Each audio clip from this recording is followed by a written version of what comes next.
जसं लागलं हिला सोलाव साल, ही पोर कशी मटकत चाल.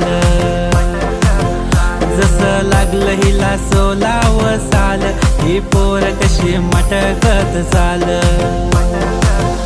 खुले ठेवून चाली डोक्यावरच बाल, ही पोर कशी मटकत चाल. जसं लागलं हिला सोलाव साल, ही पोर कशी मटकत चाल.